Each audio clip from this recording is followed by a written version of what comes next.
Test, test. All right. All right. I see 6:30. So and while the official agenda says that from 6:30 to 7 it's a meet and greet, if you all are agreeable, we'll just start. Okay, there we go. Good. All right, then I've got 6:31, and our Council on the Go meeting is called to order. The first item that we have on the agenda is the meet and greet, but given the interest of all present, that we go directly to the introductions and presentations, we will do so. So first I'll start with introducing the City Council, and we'll start with Mayor Pro Tem Scagliola. I think many of you know Mr. Scagliola. Good. Very good. In place one, Councilman Davis, sir. Place two, Councilman Gutierrez. Ralph. I don't see Mr. Larson yet. Not yet. All right, you got Councilman Edwards.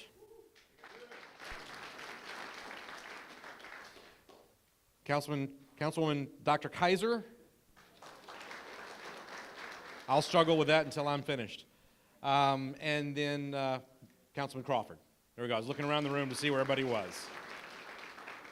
So thank you all for being here. I know it's a little, it's different and a different venue, and thank you to the council members and all of the staff for being here. It's different. It's a different venue, and we do things, it's a little more interactive, if you will, than a normal council meeting, so that's a good thing. At this time, since we've done the introductions, I'm going to let staff go through the presentations with you.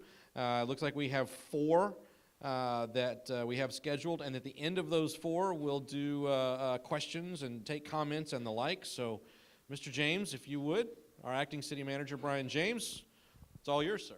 Okay, thank you very much, Mayor. So yeah, as Mayor said, we'll roll through the presentations, take some question and answer, and then again, because of the notice time of the meeting, we'll probably roll through again about 7:20 the presentations for folks that show up. Before I get Kathy up here to talk about FM 1103 construction, which you guys are dealing with and living through, and she's probably not going to tell you anything you don't know, but maybe a little bit.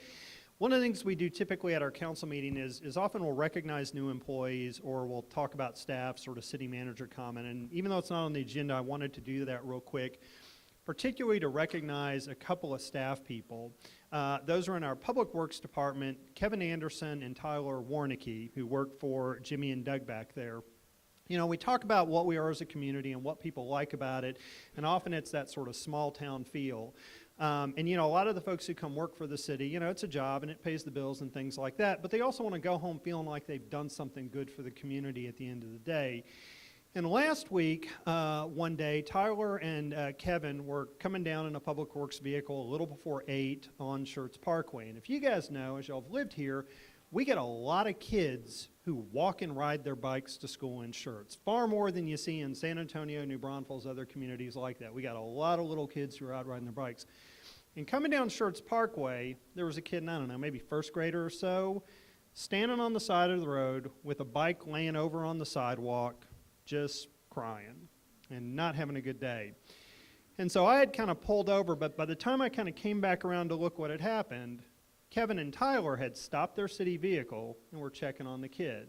So not something they needed to do. They had stuff to do, plenty going on, trying to get out there early before the heat.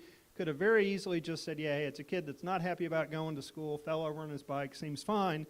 But instead, they stopped to make sure he was okay, and just about then it looked like his mom had come around and was checking on him as well. So again, if you guys happen to run into Kevin or Tyler around the city, a public works guy, and check the name badge, ask if that's who they were. So good deed for them, so I wanted to recognize them for the job they do. All right, so with it, we'll turn it over to Kathy Woodley, city engineer. Oh, I'm sorry, Cedric Edwards. I apologize.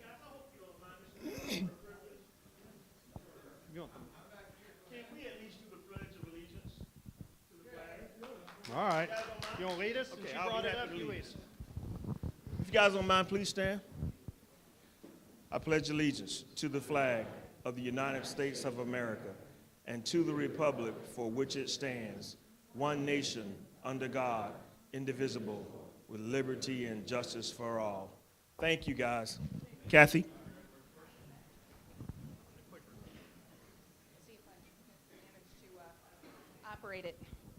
Sometimes I have some trouble with technology. Oh, it looks like it might work. All right, welcome everyone to Council on the Go. I'm Kathy Woodley, the city engineer. And I'm going to talk to you a little bit about the 1103 improvements. It's a slow process, isn't it? They're working on the bridge out there. So we'll talk about that a little bit. Here's a picture of the bridge in its original configuration and then a section of what it'll be when it's done. And so what I got from TxDOT were some pretty cool pictures, a little bit of a close-up, more than you can see when you're driving by there and hopefully not running into someone because you're looking to see what they're doing out there. But here they're placing some of the beams across 35. More of the same during the day. That's sort of a close-up of the beams. And then you can see retaining wall along the side there where they're pouring some columns. And so that's all I have as far as the fun pictures. That's what I got from TxDOT. So now they're, of course, in construction. And when I asked, could I have an update on the project, they send me very technical details of exactly what the company's going to be doing next week. The concrete company and their sub is going to do this and that. I tried to just summarize it a little bit. They're going to pour the level-up pad and start placing the deck panels. So it really is moving along. They're going to continue to put concrete riprap above the retaining walls that are going in there, and that allows them to have kind of a steeper slope on the sides instead of having to make it flatter and have grass on there that has to be mowed. And they'll be placing some curbs. The estimate for completion right now is winter 2018, and barring just crazy circumstances, that really should happen. They're far enough along in the process that they can pretty much see that there won't be too many more surprises. So that's kind of some good news. So the rest of 1103 is an even slower moving process. This is the project from the 35 intersection, and it actually goes all the way back to around Steele High School. Rodeo Drive, I think, is the name of the intersection where it'll end. So of course we're most interested in our little portion in Schertz. The project is still moving along. What's been taking the most time has been right-of-way acquisition, and even the city had 2 little parcels of property along the route that TxDOT did purchase from us, not for a huge amount of money, but for fair market value, so they can expand the right-of-way, expand the road. So the project has been environmentally cleared. They did all the appropriate studies and assessments to determine that everything that they want to do as far as construction actually can be done safely and legally. Most of the needed right-of-way has been acquired in Schertz and Cibolo. There are still a few more parcels that they're negotiating with. There may be a couple that they have to do some eminent domain on to get the property from folks who just really do not want to budge on a position. But that's wrapping up. TxDOT's also working with all the utility companies, including City of Schertz. Jim Hooks, back there with Public Works, is working with one of our on-call engineers to design the relocation of our utilities that have to be moved out of the right-of-way in order to make space for the construction. So we're working now on us, AT&T, CenterPoint, GVEC, all the utilities that are along 1103 have to be relocated anytime they're within the existing right-of-way. So the target let date is October 2019. So construction may start several months after that. What I don't have right now is an estimated length of construction. Until they actually let the contract, have a contractor on board, and then have a work plan as far as, are they going to be having, working from both ends to the middle, or are they going to do all one side and then another? It's really, who knows at this point exactly when they'll be working in the Schertz portion of the project. But we'll keep you posted on it. periodically between now and then. So it still seems like a long way off, but we're way farther ahead than we were before. And with that, am I giving it back to Brian? We're going straight, okay, just for a second. All right, if I could real quick, as you know, we got a full house or almost full house, so maybe much like in church at Christmas and Easter. AJ and I were in fact talking about this earlier. If I could get folks to scooch in next to your neighbor, if you would, so we leave a few seats on the edge, that would really help, because as we have folks coming in, we're a little bit tight. So if you wouldn't mind scooching toward the middle so they can get to the edges, that would be appreciated. Okay. All right, so the next person up is John Noack, who's going to do an update on drainage improvements. I know he's probably talked to some of you guys in the past. Jimmy's probably talked to some of y'all in the past. So John, if you want to come on up and we'll let you kick it off. There's the clicker and have at it. Start with the joke. Start with the joke. Good evening, everyone. I'm John Noack. I'm here to talk about the greenfield drainage improvements. Now, this may be a particular topic to most of you that you've been aware of for some time. What we're talking about is the interface in between the public road section and the entrance into, it's a gated entrance, it's emergency access only into the Scenic Hills area. There's kind of a steep hill and a lot of water tends to flow down Green Ridge and come into Scenic Hills. So what we're proposing to do is install a trench drain across the full width of the street, right alongside the fence in the public street section, to capture as much of that water as we can carry in the pipe. And what that means is that most of the runoff during a routine storm or a regular storm will be captured by this grate, and it won't run past the fence into Scenic Hills. Heavier storm events, you still will see a little bit of water coming in, but it'll be dramatically different or reduced from what currently happens. We're finalizing the design right now. On the end here where we have to tie into the pipe, we're doing some minor tweaks over there to reduce the impact to that property owner on the corner having to cut into their lawn, into their yard to make that connection. We hope to have all that done this week, and we plan to start advertising for bids immediately. Because of the anticipated cost, we can't just go get quotes from contractors and do it. We have to go through a full advertising competitive bid process. So that's going to mean construction's not going to be able to start till later, because we've got to advertise a certain number of days. We've got to go through the bid evaluation process, and we've got to go to council for contract award before we can cut a contractor loose. Now, actual construction time is only going to be about a couple weeks from when the contractor gets started and when he gets everything completed. But it's going to take a little time for us to get there. One of the other wrinkles that comes into play is the precast concrete section for the inlet itself. That has a little bit of lead time. So once the contractor has been selected, he has to order that. And he's not going to start work until he has that on hand, so we minimize the duration of construction. So estimating at this point, I think we're probably going to be around early June when they physically start getting started. And I will certainly relay that information to Mr. Woods as soon as we have a more definite construction schedule after we've made the contractor selection. That's all I have. And I'll turn it over to Doug here from Public Works to talk about some other projects.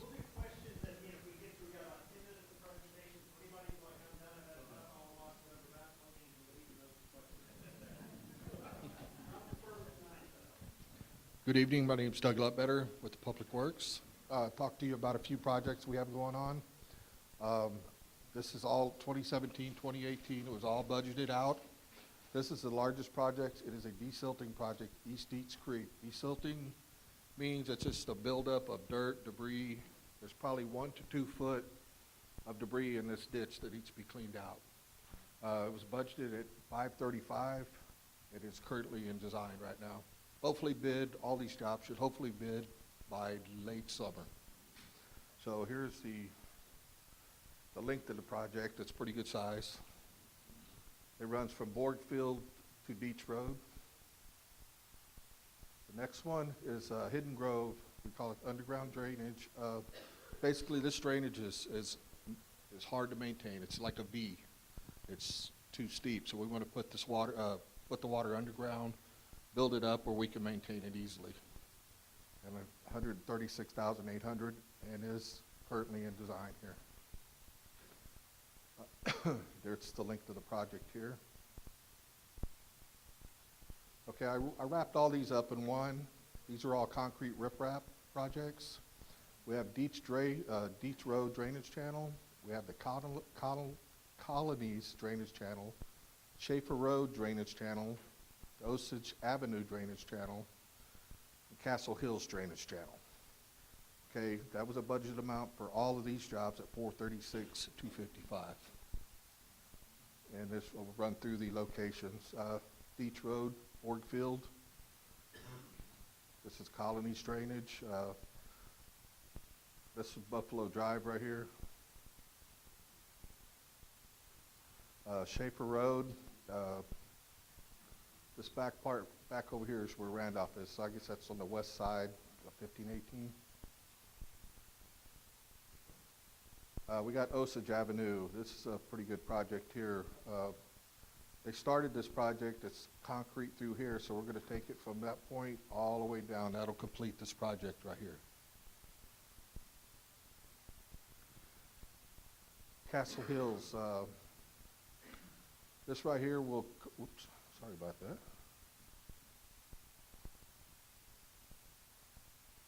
Okay, this will complete this project also. This project was started years ago, and the concrete ends right here. Well, we're going to take it from here to the golf course line right here. That's the very back of the golf course back here. This is, not sure if that's Cherry Tree, but it's back at the very back of the golf course, and this will complete this project also. And this project here, the Cameron River, came to us months back.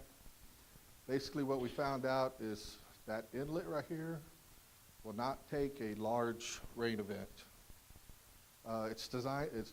Right now it's designed to only take in a 10-year storm. So we want to remove all this and bring it up to standards where it'll be up to a 25-year storm.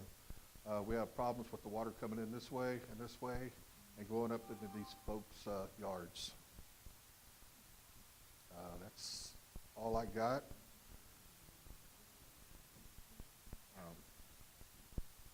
Turn it over to Mr. Jim Hooks.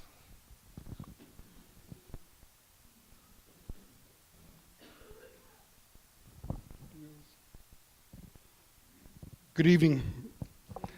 My name is Jim Hooks. I'm the Water and Wastewater Manager for Public Works. I'm going to give an update on our Northcliffe Waterline replacement project that we've been doing the last few years, or several years. Prior to 2010, the city identified an area up here in Northcliffe that we had a lot of main breaks, and with the AC pipe and everything, that we were losing a lot of water through breaks, and we were having to shut the water off and make it for customers being without water for a long time. So we started in 2010, started working on replacing the water lines. The first phase we did some street reconstruction with that project, but then the later phases, there was less funds, but we wanted to replace the water lines to prevent the road from failing even more up here. So we did several phases of this water line. The area in blue, we did, part of that's what we did with the street construction. And we started, like I said, we started in 2010, and we just finished the last section in 2017 September 2017. So we've completed all these areas that you see in color with replacing the water lines, and they're going to come back at a later time with the PCI and do the road conditions and see about replacing the roads and everything at a later time. So that's what I have on my project. James. Thank you, Jimmy. Good evening. My name is James Walters. I'm the Finance Director for the City of Schertz. I'm going to see if we have, I believe it's actually up front, so I'm going to jump back to the beginning.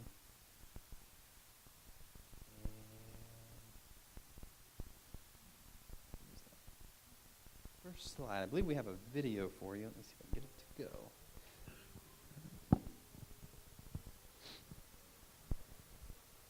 Of course, you guys can't hear anything, so we will.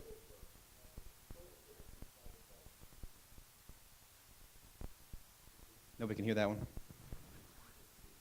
All right, let's try that way. In order to provide residents the opportunity to give city leaders valuable feedback regarding city services.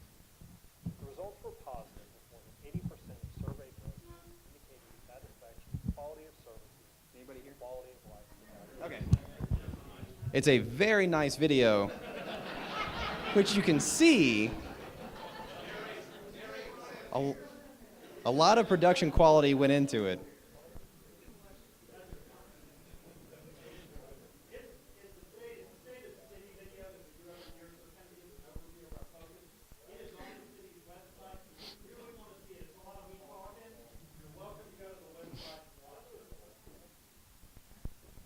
All right, we'll go back to the finance updates, which has actually a lot to do with the video, which is a great segue. It was gonna be great. So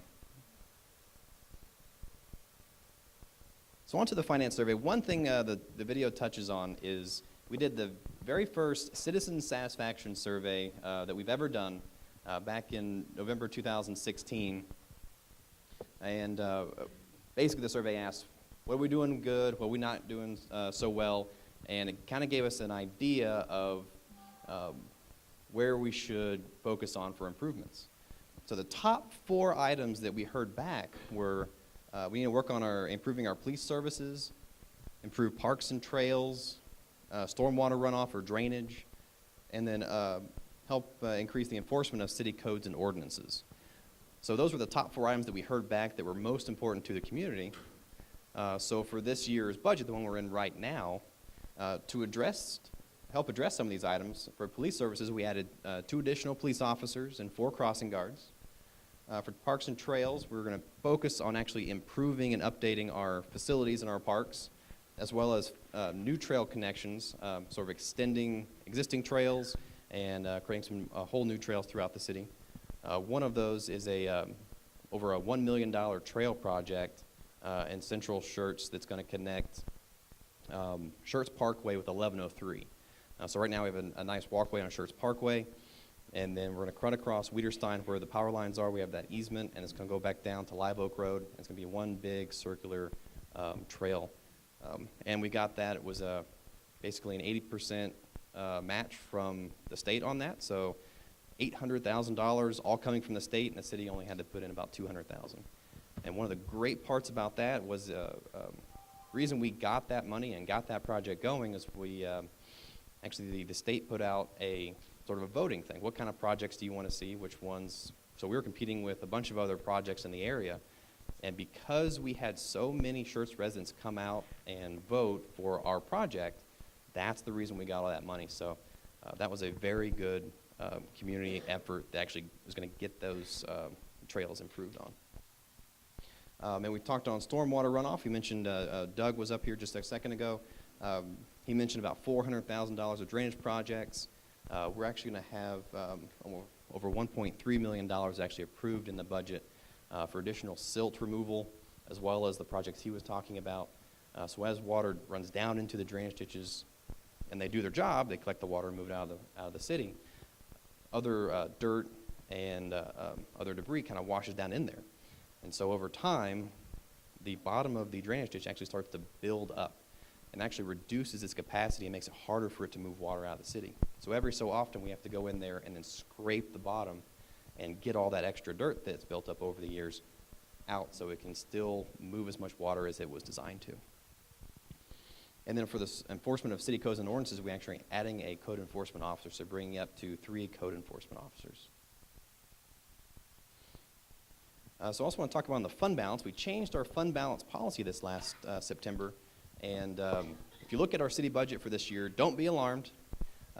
We actually have a planned reduction in our fund balance, or the amount of money we have in our bank account at the end of the year. So every year we have some left over. We've built that up quite a bit. And we took another look at it this last year, and we said we only need about 26% of our annual operating expenses to be in the bank account at the end of the year in order to prepare us for any natural disasters or any sort of changes in the economy. After the last year, we finished the audit of the books, and we're closer to 50%. So we had a lot of built up, which is good. It means we're stable. We can take things as they come. But what we thought when we were looking at that is taxpayer money, and it is sitting there, and it's not really working for y'all. So with the new policy, we plan to actually reduce that over a couple of years back down to that 26%.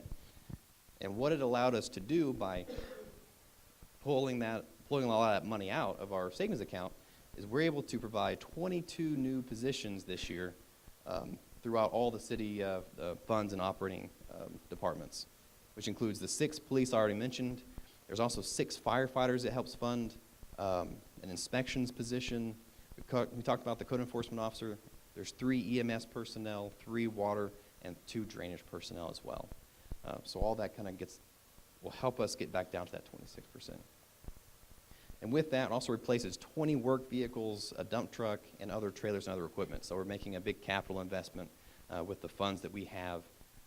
None of that is debt. That's all money that we've saved up over the years. And we're spending it all now, trying to get that back down to about 26%. So we don't have all that money just sitting in the bank account. All right, and that is all I have for you guys today. We'll open up for questions. I'm going to pass it off to Brian James, and he'll go over how we're going to go with that. And we can certainly, the mayor can chime in to help me on this, and I expect the rest of the staff, who is all standing around the sides, if the question is your area, to get up here and help me with this as well. Yeah, I'm doing great now until the questions start coming. Okay, so with it, part of it is to answer your question. I know we had a question earlier, so let me come down and let you talk in the mic, and then we'll...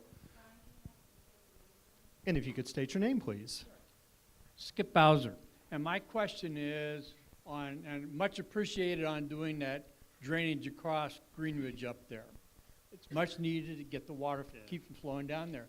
But when you do that, are you going to ask that resident that lives there that blocks that drainage right now to move his vehicle so you get full maximum use of that drain? Okay. So the question, and again, one of the issues that we have that you guys talked about is right now the drain is right there on the edge of the curb. You've got somebody who parks there. Again, it disrupts the flow of water. So here's what we will do is once we get the project installed, we will not immediately start saying, hey, you need to not park there. What we will do is monitor that. It'll be one of those areas that when we get heavy rains, again, we'll talk to the neighbors in the area, ask them to take little video clips of it, but then we've got some of our folks in Public Works and Engineering that when it rains hard, go out and look at certain areas to see how it's performing. What we will do is see if that drain as we install is able to capture that flow even with vehicles parked there. If it is, and it's able to capture it, then we will not tell them they need to move. But if we still have a problem, then we'll go back to the drawing board and see what the appropriate solution is. Because if we're going to spend $50,000 to try to fix the problem, we need to fix the problem, we need to resolve it. Again, what I would say is if our problem is a vehicle parking there, then we've probably picked the wrong solution, need to go elsewhere. So ideally what we'd like to do is find a way for the drainage to work and allow those folks to be able to park in front of their house that most folks are able to do. So we're not planning to tell them no, but what we will not do is construct it, have a ribbon cutting, and then walk away. You never see us. We'll likely be back here in a year, and you guys will tell us how it's working, and so we'll have to face the music. So that's the answer. We'll monitor. We can communicate with you guys what we see and what you guys are perceiving as well. Okay? Yes, sir. Let me come back here, and then we'll come to you. I'm doing all right so far. Matt Dunda, thank you for the update on 1103. Do you guys have any information on the Cibolo portion of that? Because you just can't stop us in the middle. Tell us what's going on in the rest of 1103. Okay. So Kathy will help me on this, and certainly the mayor can chime in and help me on this. So the project that originally went forward was with TxDOT, with both City of Schertz and Cibolo kicking in money to do the improvements to the current FM 1103. TxDOT, I think, has been very clear about some of their statements with it. Now, again, if I misspeak, Mayor, help me. Cibolo has been looking on their own, in addition to that, doing their toll road to continue on down. The last I recall is they got back their sort of cost-benefit feasibility study for the project, and the initial numbers of revenue didn't indicate that they'd be able to build as much as maybe they had hoped to on the front end, and it's my understanding they are revisiting that issue. So to be clear, Cibolo can do with the toll road what they want to do. TxDOT, I think, has been pretty clear about their position regarding tolls going forward, and I think our council the mayor can speak as to what council has said so far relative to it in Schertz. So a couple things. I had an opportunity to speak with some of the MPO members of Alamo Area Metropolitan Planning Organization, with Mayor Boyle in Cibolo, and watch some of the videos that they've had from recent meetings in Cibolo. At the moment, to my understanding, the only thing the toll company is proposing is from where 1103, so if we're 35 here, right, and 1103 comes down and does a curve over by Wagon Wheel, they're only talking about a toll road that runs from that juncture out to Interstate 10, 2 lanes only, not barricade divided. That's all they talked about in their last meeting. Any additional things that were going to be considered, flyovers and this, that, and the other on 1103 is off the table right now. Now, as I read the contract, and I'm not a lawyer and I'm not trying to give legal advice, Mr. Santee will look at me and tell me if I mess up, but as I've read that thing about 40 times, not exaggerating, the toll company could come back to Cibolo and say, in this contract, we agreed that if it ever came a day that we had the money to do so, we could build the other 2 lanes and come up the middle of 1103. I highly doubt that's going to happen in my lifetime. And as I said before, and the council said emphatically in a resolution that we passed, whatever they do, it'll end at the city limit of Schertz. And the only thing that'll be built in Schertz are the TxDOT improvements. Hopefully that answers for you. And again, Mayor Boyle and the city of Cibolo have also formed a committee of council. So I believe it's 3 members and the mayor that are going to do nothing but work with the toll road company to try to keep that in a reasonable and controlled build out that doesn't affect 1103. All right? All right, thank you, Mayor. Yes, sir. My question is, there had been discussion many times about doing the underground water mains here in this area, and I wondered if there's any further update on when that might happen.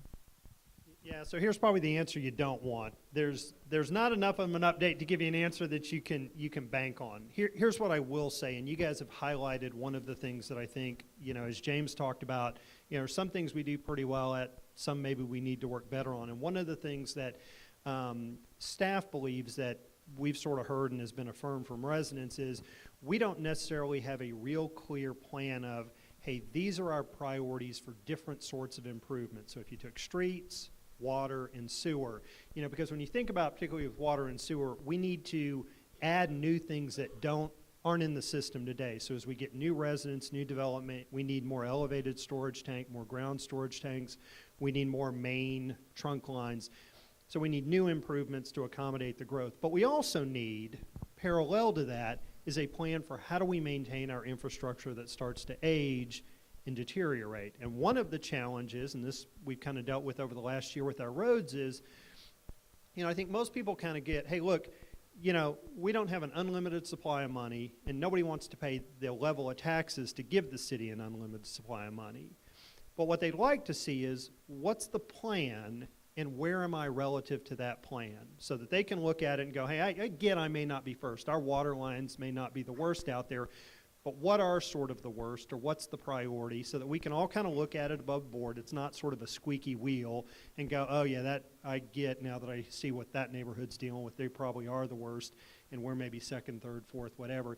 And then what's the game plan to tackle it? Because right now, you're right, we don't have a clear game plan to say, here are those priorities, here's how much money we need to put forward to it every year. And so we show up at meetings like this and go, yeah, no, we're aware of it, we hear you, not sure, we're going to kind of look at it, kind of get to it and dance around. So that's the reality of the answer. And so it's one of those things that we are aware of, and I'll give you back in a sec. What we are trying to do is we are about to kick off an update to our water and sewer master plan. We just updated the thoroughfare plan. Council just adopted a roadway impact fee. So now we've kind of focused some more money at road repairs. And again, we've got a pavement management program that's going the same thing. What we want to do is kick off an update of our water and sewer master plan, and likely as part of that, to see what needs to be added to the system, we'll start looking at what are those worst areas of lines in the system so that we can present those to folks, everybody can see what they are, and then we have that game plan to tackle it. But go ahead. Okay, the reason that we're concerned is if it's a long-term thing, then we can look at, as you know, we maintain our own streets. So if it's a long-term thing, we can look at maybe doing some maintenance on our streets. If it's a short-term thing, like within the next 2 years, maybe we won't have to do as much. But it's important that we have some idea, is it going to be at least 5, 6 years away? So, no, that's a fair point. What we don't want folks doing, and again, everybody laments this when it happens with the city. The city goes in and redoes a road, then a week later you see some utility coming in and cutting up the road, and you're going, oh, that typical government doesn't make sense. So the mayor, I think, had forwarded this kind of issue to us, so staff has started looking at it. So what we're trying to do is pull together kind of that list of maintenance to get an order of magnitude where we think it may likely fall out, so we can sit down with you guys and say, yeah, here's the time frame, and then together we can kind of make an informed decision. Because typically when we go in and put in those water lines, and I think, again, in this neighborhood, what we're looking to do is move those water lines from sort of people's front yards out into the pavement of the street, and so we're not tearing up people's yards and plants and driveways and all the other stuff. But when we do that, we're going to obviously cut the street. Now, when we do that normally to put in lines, we come back and we patch that section. But it doesn't make sense for us to come back in, do that, patch it, and then you guys to spend all that money coming in and redoing all the streets. Better to partner together and have us maybe contribute that money that we would have put in with your money and find a way to get a nice, smooth street service. So we're trying to pull that together to sit down with you guys and have that conversation so y'all can make an informed decision of what that time frame is. And hopefully you'll be doing that in the next few weeks. You're welcome. All right, yes, sir. Oh, Ernest has you. Yes, sir. Oh, yeah, I'm Bill Edmonds. I'm the president of the Northcliffe HOA. I have here the IDS engineering group, which lists the roadways and That's the right. property, or where they're supposed to be done in order, or however you decide. Several of these roads, such as Castle Hill, Crestwood, Meadowhead, Sherwin, Tiffany, and Wedgwood, have all been done. The sewers have been put in. The new water lines have been put in. And this was put out 6 months ago as far as how you were going to do that. And is it budgeted? Are they going to be done or not? So what you've got, just to let folks know, is IDS Engineering was the engineering firm that the city hired to do a pavement condition index to basically, like what I just talked about for water and sewer, had the same problem for streets. And we hear from people about, hey, the street I drive on, the street in my neighborhood, but most of us don't get to southern Schertz or northern Schertz or everything in central Schertz. So the idea was get a handle on what we've got. They then came back as part of that and said, hey, as a way to tackle that in terms of the kind of level of funding that the city's got, here's the order we would recommend doing that. And so it was a combination of things, to be blunt. It wasn't just necessarily the worst first, because some of the worst we've got, I got very few people to drive on it, like way down in southern Schertz. I get a couple people who drive on it. Doesn't bother them, been that way for years. I've got other roads with a lot more folks driving on it. The other part of it is to try to maximize our dollars to do an area at a time. So when we bring the contractor out, he mobilizes once, does a larger area and tackles it that way. So John's going to come up here and help me with this in terms of, so what we did is council approved a couple weeks ago to have an engineering design firm start looking at the design of those roads, and John can probably bail me out and help more as which ones we're doing the first couple rounds. Yes, basically the streets that are on that list that you have are in the mill to be designed. We're working on the design and bid package for that right now. So all those that were listed as the first priority by that PCI analysis, the pavement condition index analysis, we're actively pursuing getting to bid and then start construction on those. For the Northcliffe area, what we're planning on doing there is what we call a mill and overlay, where we kind of grind up part of the pavement on the sides, and then we put a new layer of asphalt on top. Now that's just kind of a simple description. There's other work involved. You know, some of the curbs have settled here and there, so we've got to take care of that. There's some base failure areas we've got to take care of. That's all part of that process. So we're actively working on that right now. That should go out to bid later this summer with an anticipated construction start time of somewhere in August. It's going to take us a little while, again, to get that put together and go through the bid process, but that is something we're actively working on, and those streets that you just mentioned, sir, are in that list to be done. You can stay up here and help me, and James too. Now, those streets lower down on the list at the far bottom, again, depending on how much this stuff costs, if it costs more at the front end, then we may not get to stuff at the bottom as quick. Again, if it costs less, then we may be able to knock some more out. But James, do you recall how much we've got kind of earmarked and planned and funded?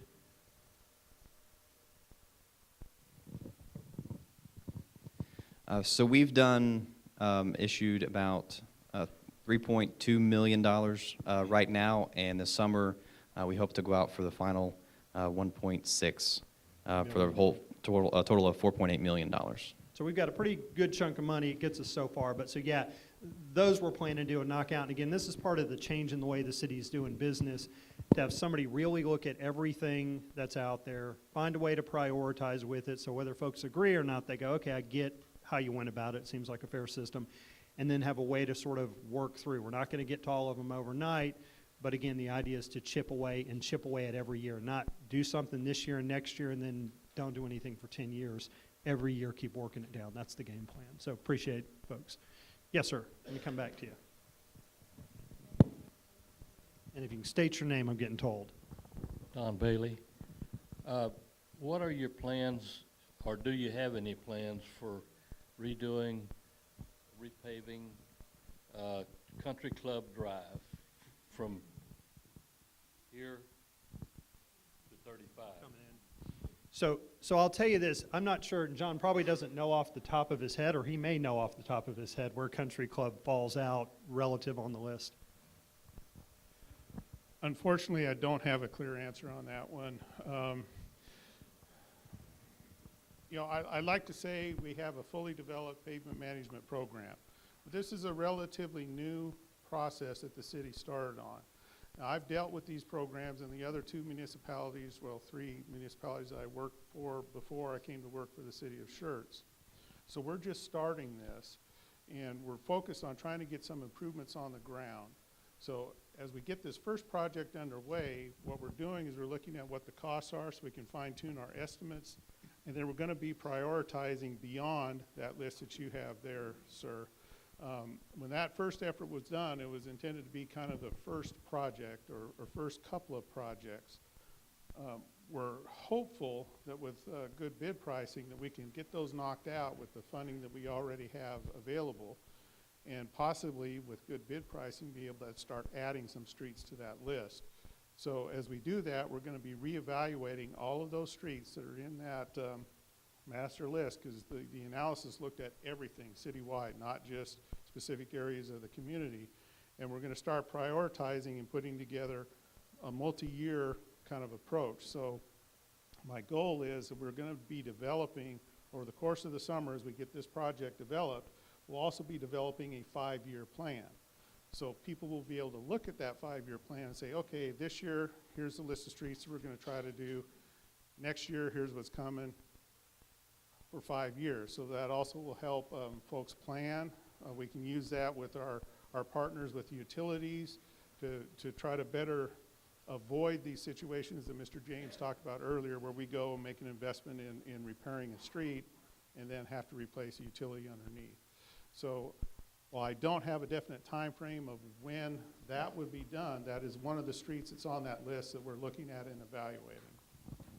And maybe here's what I'd tell you too. If you stop by on your way out and get John or Kathy's card or give them your contact information, you can call or email them, and then what we can do, and again, it's a slightly different form, that list, but they can tell you based on that pavement evaluation where it fell out relative to everything else, because that's a lot of what it's come to. Like I said, there are a lot of other factors, but if it's one of those that we go, oh yeah, it's right up there in terms of really bad shape, or if it's further down, we'll tell you that. You know, again, we'll tell you it's a little further down or it's close and go forward. So make sure you get Kathy or John's contact information. You can touch base with them later this week, and they can tell you how the score rated and where that falls out relative to everything else. Okay? Mr. James? Yes, sir. I just wanted to, real quick, and it kind of ties into the same question about Country Club. We had a citizen that couldn't be here tonight, but she did call and ask for her question to be read. It's from Ms. Kay Tipton, and she's asked the same question about Old Wiederstein Road.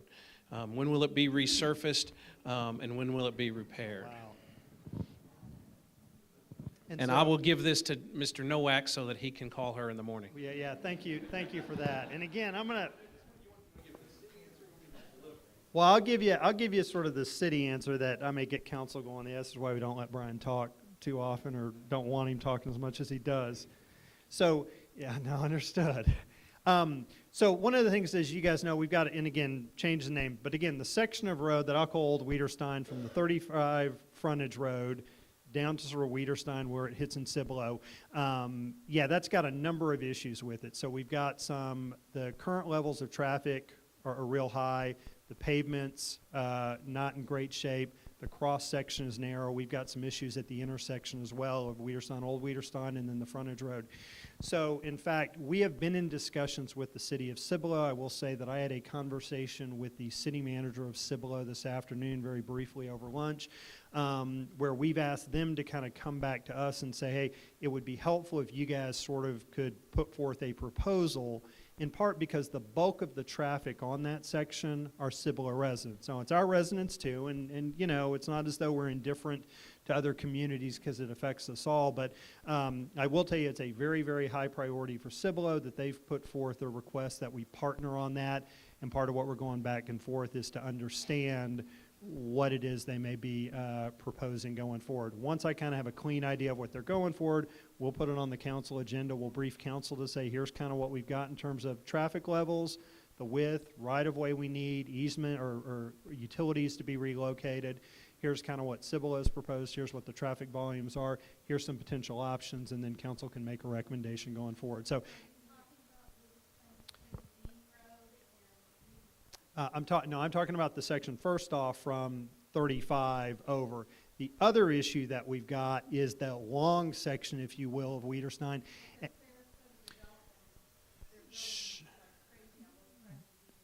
That's right. So we've got that issue too with the long section of Wiederstein, and certainly one of the issues is with 1103 going under construction and things on the frontage road, that exacerbates that issue.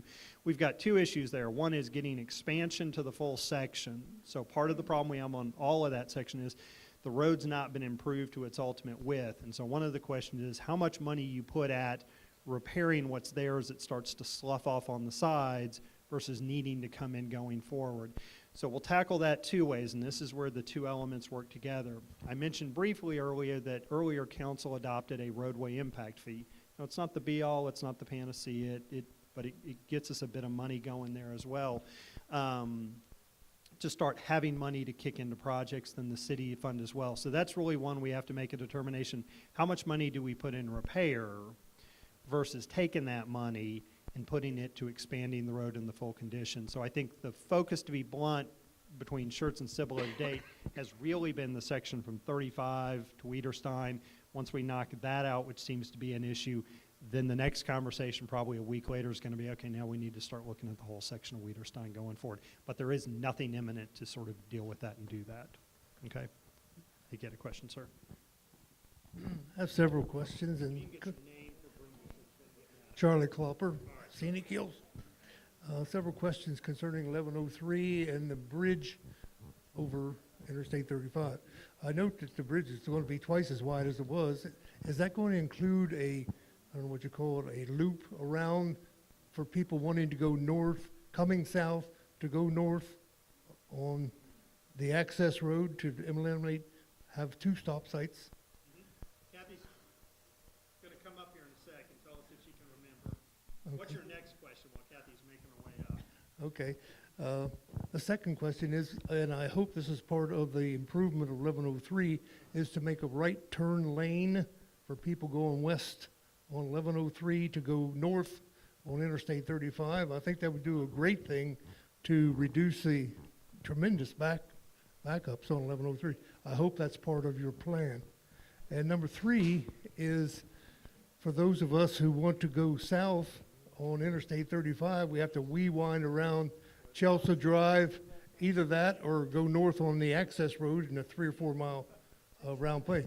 I know there are access roads along the interstate that are two-way, and I don't know if that's a possibility here or not, that we could go to the access road and take a left.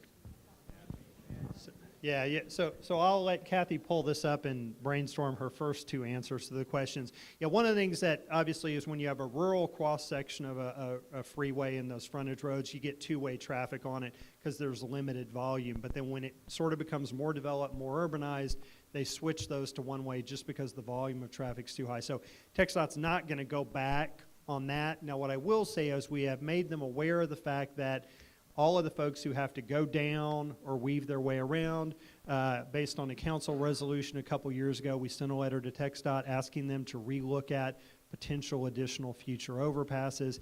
They've not come back with anything to date, but again, as they continue to work their way up and do improvements on 35, that's something, again, that we'll continue to discuss. So there's a lot more homes. Well, it's one of those things that, part of it obviously was we want to improve the roads so they're safe, but then the other is that convenience element to it as well, how long it takes you to get around and get back.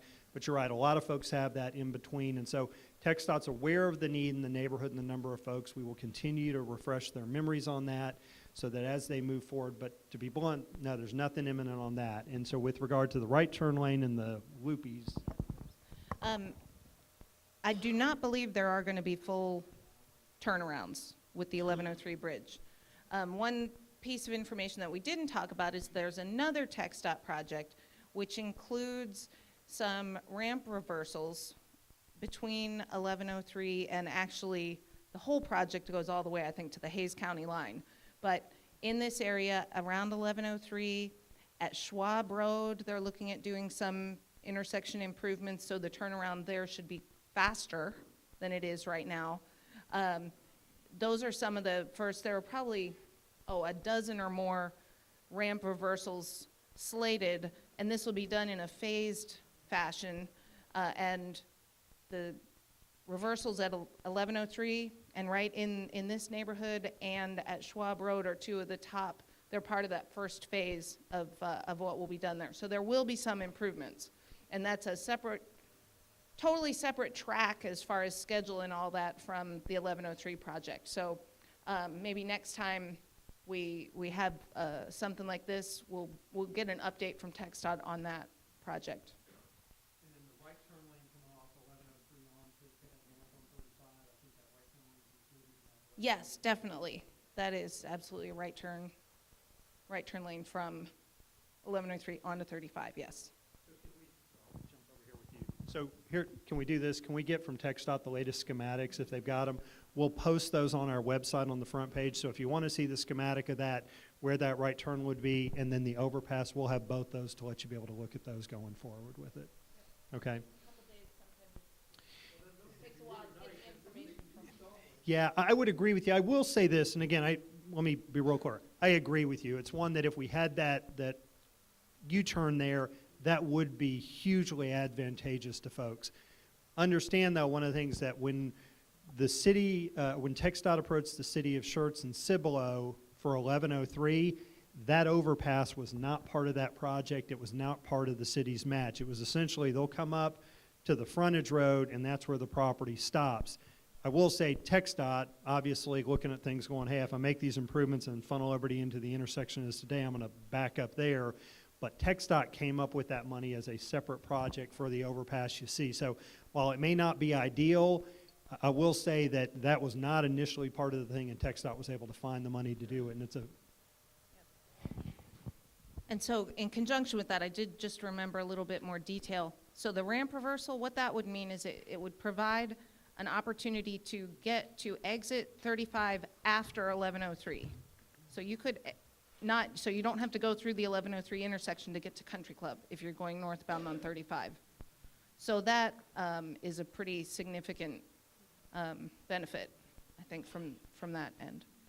so we'll try to get some updates on the website by the end of this week. So check out the city website, and we'll have a link on the front to some of that information with schematics for you. Okay? Yes, sir. If I can get your name so Brenda doesn't yell at me again. Jeff Crawford, and thanks very much for being here. There's been a number of rumors concerning the golf course, and particularly that relates to the zoning of the golf course or any change in the zoning. And I wondered if there was anything you could tell us about that. Sure.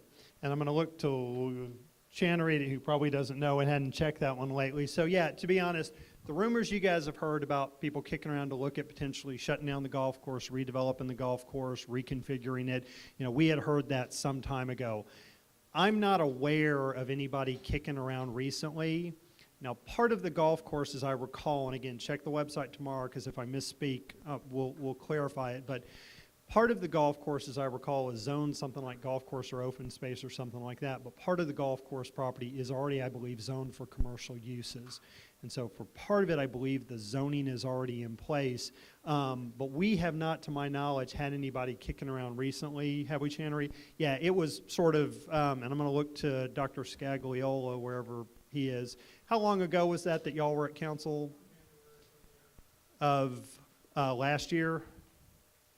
Yeah, so a little over a year. That's the latest we've had. We haven't had any recent activity of folks coming in on it going forward, but I'm sure it's one of those that, as the first time when that came through, folks will sort of get wind of it and it'll get out, and we're certainly happy to sit down and have some conversations. So nothing's imminent at this point that we're aware of. Yes, sir. Oh, sure, yes. Very shortly after I introduced the city council, Mr. Larson did join us. So, Councilman, thanks for joining us as well. Indeed. Double points for the beard. It's good. It's good stuff. It's all good, sir. So I did want to make a quick comment about what some of the things that you saw here and some of the decisions that your council has made over the last several years. And one of the things I think that you'll notice is that the money we're spending is on infrastructure, it's on equipment, it's on people. And it's not on public art, it's not expanding the next section of the skate park, but we may talk about that to some degree. Mr. Edwards, I think he's here. But almost all of the work that we've done with our tax money is around infrastructure, people, and equipment. We're being very, very conservative in the way that we spend our collective tax dollars, and there's no quality of life bond projects that we foresee. We're not thinking about going out for bonds for anything other than infrastructure. We have not even had a conversation about putting together a committee to put it together and talk about spending additional money outside of those things. So while that may be a message that was tacitly passed along by what you've seen, I wanted to say, in an active fashion, this council has chosen to focus our priorities on maintaining our current infrastructure, on funding that maintenance, on adding additional infrastructure and people and equipment, and not on a lot of nice to haves. We're not there right now.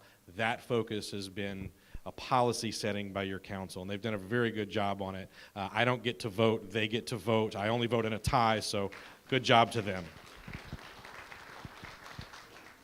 Thank you, Mayor. All right, I'll get a question back. Oh, yes, sir. All right, Ernest. Richard Eads. I live out by Eckhart Road. Yep. And that road needs a lot of improvement. Yep. But my concern is Ingle, which is part of New Braunfels. Mm-hmm. And we're going to have another 100 homes in my neighborhood, plus 400 more homes that Schertz is authorized. And all that's going to come to Ingle, which even now, during traffic, you can't even turn around. Is that something that New Braunfels City Council is going to deal with, or because it's going to affect Schertz residents, but it's actually New Braunfels or TxDOT? I'm not sure where to go with that. So we'll, again, we're taking notes. Brenda's taking minutes on this, and that's something that, again, we take the feedback and the questions we hear and we start digging in a bit deeper. I will say this, what often those issues are, it's communities have to work together on those. And so we talked a little bit before about Wiederstein and the need for City of Schertz and City of Cibolo to work together. Maybe as an example of where that happens to our benefit is we have a lot of folks down in southern Schertz who have some roads, and which one is it that runs through Converse, Dudley, or Jimmy? Is it Bainig? That that Converse improved. So they often come off 1604 down Banig, rolls through Converse to get to their neighborhoods. The section through Converse, very few, if any, Converse residents drive on it. And so for them, not a big priority. It's not our folks, not an issue. But we had said, hey, we have this problem, runs through your community, not in great shape. And over the course of the last year, I believe, Converse went in and made some improvements to that road to the benefit of our residents. And so again, part of what we try to do is work with communities. We will go sit down with New Braunfels and TxDOT on that and have those conversations. Right now, our focus is working with the developers to get section of Eckerd improved, to keep them from cutting through your neighborhood, to avoid it, getting people to take that section on down. And so again, feel like we've got a good plan to get the intersection and first section done and continue going forward. But we'll sit down on Ingle Road. They did. Yeah.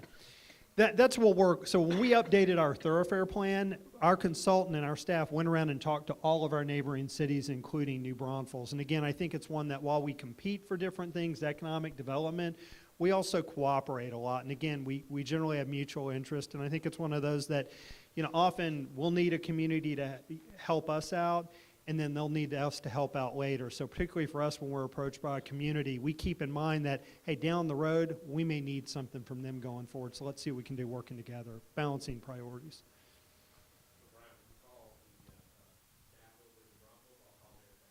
Yep. Work on it both ways. Yeah. Okay. Any other questions you guys have? Now, keep in mind, we got a bunch of staff from different departments, and when we kind of break up, y'all are welcome to spend some time chatting with them. Yes, ma'am. And if I can get your names. Robin Streff.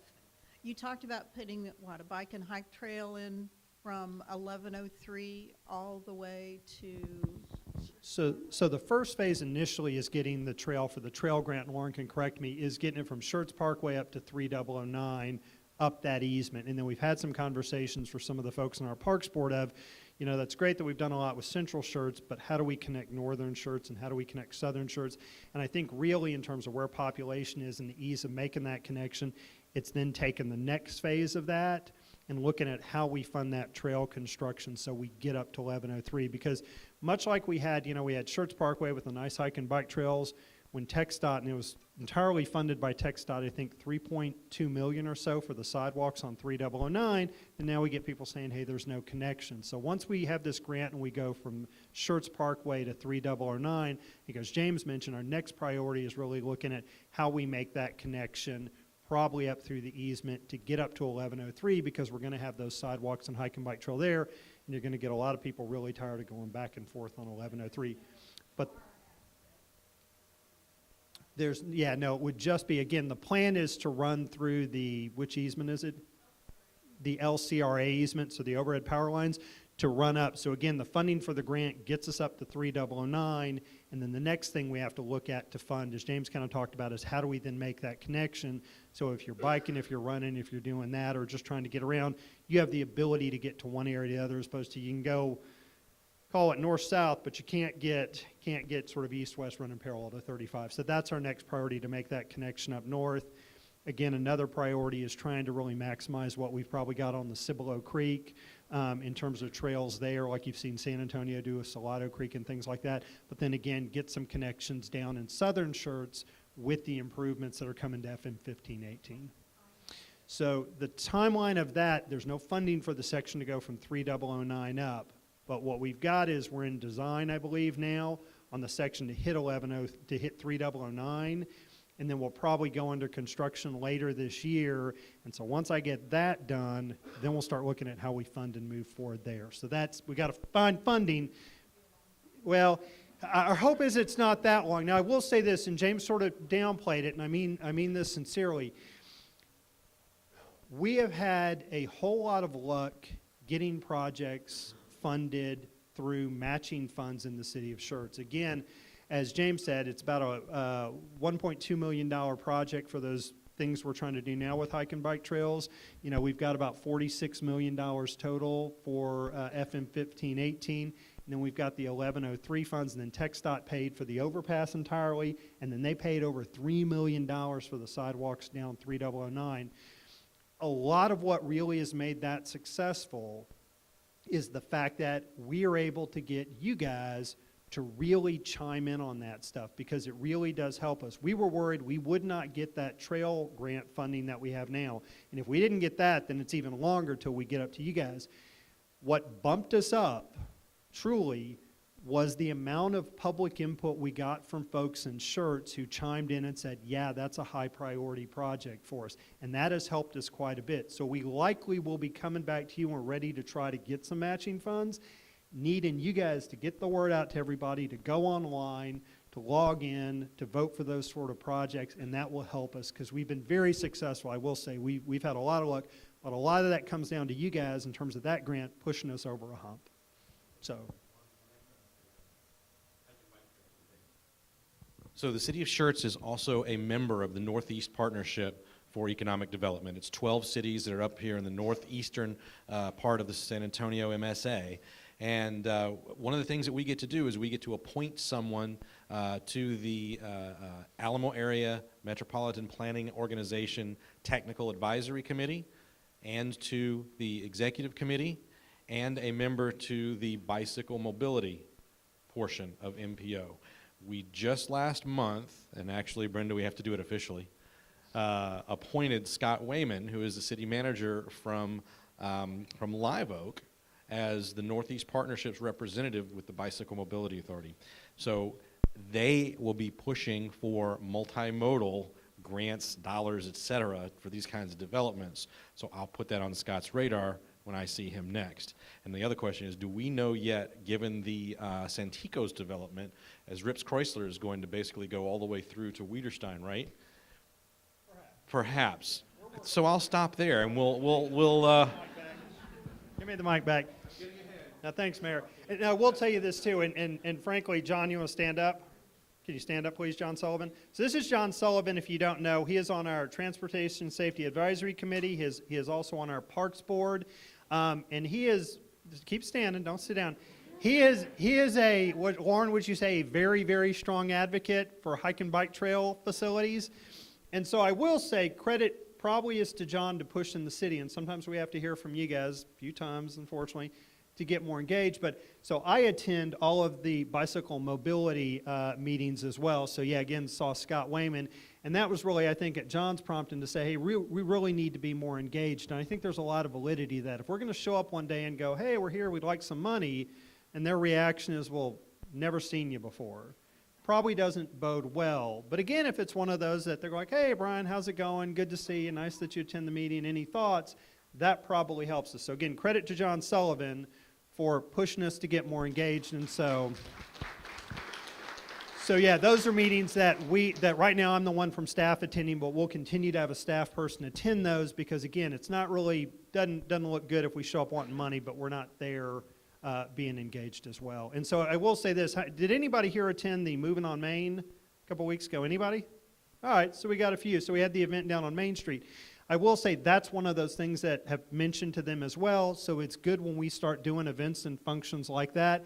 Had a lot of council show up at that event, which was greatly appreciated. But again, as we do stuff like that, raise the profile of Schertz, make folks aware, hey, we're getting a lot of people out for these kind of events, that's a big help. Just like when San Antonio Magazine starts putting us down on here's some bike routes running through Schertz, it raises our profile, makes folks aware, hey, Schertz maybe not be what it used to be, more engaged, helps us with that effort. So thank y'all. Thank you, John. You're welcome. All right.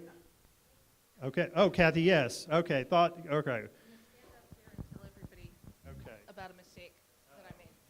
So the 1103 projects are TxDOT projects. So apologies. I should keep on top of them a little bit better, but I didn't. And this is an old section here. I pulled it on in a rush to get something for a presentation. But modern technology is fantastic. So I found a TxDOT site, and the bridge does include turnarounds.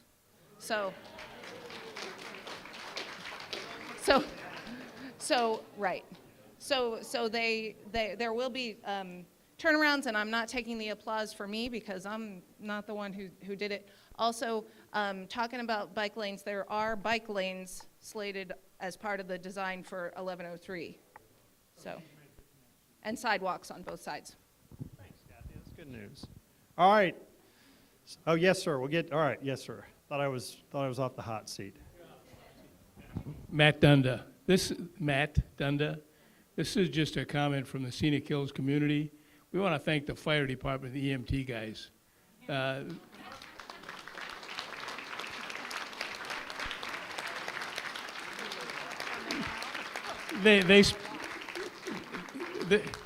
Their guys spend a long time out here visiting some of our folks, and we really do appreciate it. Thank you. All right. Yeah, they do, you know, they do a great job. So, all right, so with that, if nobody's got anything else, yes, sir, one in back. All right. All right, Ernest. Paul Mahaley. I would like to know if the city of Schertz regulates or watches after the cable companies with their installation of their cables. So, and Jimmy, you want to come on up on this one with me? So here's what we have relative, and I'll sort of say this.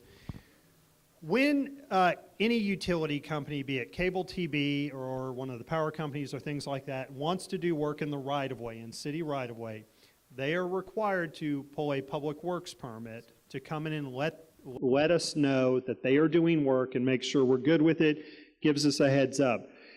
It's very often, I'll be blunt, it's not the actual cable company, it's a bunch of different subcontractors that they use, and so again, our folks have to really sort of try to stay on it to figure out when they start the work, make sure they've done the things that they're supposed to do with the work, and then where I assume you're going with this is make sure they fix things back the way they're supposed to be. So if you guys are seeing an area where they've not done that, touch base with Jimmy, call that in, and then we'll send our folks out to try to deal with it. All right, don't leave, Jimmy. They've got a follow-up here. Okay, so we're good. So yeah, make sure you touch base with Jimmy, because that's it. Often they'll tell us they don't start. We try to find it, and then they've left, and so we then work with them to get them back out. And it's a challenge. Yeah, Jimmy's the guy. Yeah. Okay. All right, Mayor. Oh, we've got a... If you have an opportunity to fill out a comment card, we'd appreciate it. And just give it to one of the staff, and we appreciate it. Yeah. Thank you for inviting me. And the staff, we appreciate you guys coming out. I'll turn it back over to the mayor here. Well, once again, thank you for inviting us to come join you. Just to give credit where credit's due, the Council on the Go, not my idea. Councilmember Edwards came up with this a long time ago. He said, listen, we need to go out into the community, be seen and be accessible. So thank you for this idea and it coming to fruition. It's well done. So since this is an official council meeting, I'm about to adjourn the official council meeting, but staff is here, council is here. Any questions that you have that didn't want to ask in front of everybody, all the neighbors and such, feel free to come and grab us or grab staff. And with that, my watch has discharged, and it's 7:44, and we're officially adjourned. Thank you all for joining us.